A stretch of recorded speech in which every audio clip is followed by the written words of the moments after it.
నీ కృపలేని క్షణము, నీ దయలేని క్షణము, నేను ఊహించలేను యేసయ్యా. నీ కృపలేని క్షణము, నీ దయలేని క్షణము, నేను ఊహించలేను యేసయ్యా.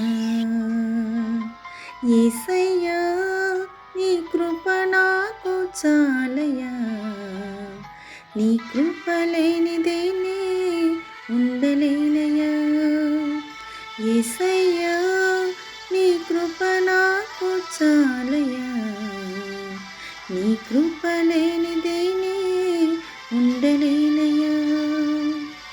నీ కృప లేని క్షణము, నీ దయలేని క్షణము, నేను ఊహించలేను యేసయ్యా. క్రీస్తునందు ప్రియులైన సహోదరి సహోదరులకు ప్రభువైన యేసుక్రీస్తు వారి దివ్యనామమున శుభాలు. నూతన జీవిత అనుదిన దైవ ధ్యానము పరాధ్యానంగా ఉండకండి. మార్కు సువార్త 16వ అధ్యాయము 17-18 వచనాలు. నమ్మిన వారి వలన ఈ సూచక క్రియలు కనబడును.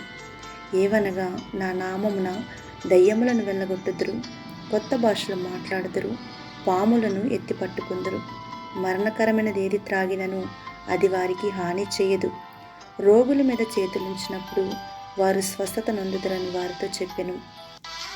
మునుపెన్నడూ లేని విధంగా ఈ తరములో పరధ్యానము ఎక్కువ.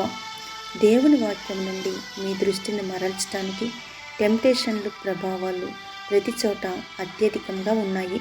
ఇంతలో మనము యేసుని విశ్వసించినప్పుడు మనము ఎంత భిన్నంగా, ఎంత ప్రత్యేకంగా ఉంటామో బైబిల్ మాట్లాడుతుంది. ఏదైనా సమాచారం యొక్క గాలి ద్వారా చాలామంది సులభంగా వాక్యానికి దూరంగా ఉంటారు. మనము వాక్యానికి కట్టుబడి ఉండాలని దేవుడు కోరుకుంటున్నాడు. చాలామంది క్రైస్తవులు ఏదైనా సమాచారం విన్నప్పుడు భయపడతారు. నేడు ప్రపంచంలో జరుగుతున్న విషయాల పట్ల మీ స్పందనలో మీరు నిజంగా యేసును నమ్ముతున్నారా లేదా అని చూపిస్తుంది. జీవితంలోని ఒత్తిళ్ళే మీ నమ్మకాలను వెల్లడిస్తాయి. యేసు నామాన్ని విశ్వసించే వారిని అనుసరించడానికి మరియు వారితో పాటు వెళ్ళటానికి అర్హులైన సంకేతాలు ఉన్నాయి. ఒక క్రైస్తవుడిగా మీరు అనారోగ్యం లేదా వ్యాధి గురించి భయపడుతుంటే అప్పుడు మీరు ఏ దేవుడిని విశ్వసించనట్లు. మీ క్రైస్తవత్వాన్ని, మీ నమ్మకాన్ని ప్రశ్నార్థకం చేయకండి. మీరు ఖచ్చితంగా యేసుని విశ్వసిస్తే అది మీ జీవన విధానంలో కనిపిస్తుంది. మనకు సోకలేని మరియు ఎటువంటి అనారోగ్యము లేదా వ్యాధికి అజేయమైన దైవిక జీవితం ఉంది. మనము రోగులపై చేయి వేస్తాము, వారు కోలుకుంటారు. దేవుని వాక్యాన్ని తీవ్రంగా పరిగణించండి. దానిని అధ్యయనం చేయండి, నమ్మండి మరియు జీవించండి. ఒప్పుకోలు ప్రార్థన చేద్దాము. ప్రియ తండ్రి, లోకంలోని సమస్యలకు పరిష్కారంగా ఉండేందుకు నేను పంపబడ్డాను మరియు నేను నా పరిచర్యను నెరవేరుస్తున్నాను. యేసు నామంలో అన్ని అనారోగ్యాలు మరియు వ్యాధుల కంటే దైవిక ఆరోగ్యంతో నడవటానికి మరియు నడిపించటానికి నాకు శక్తి ఉంది.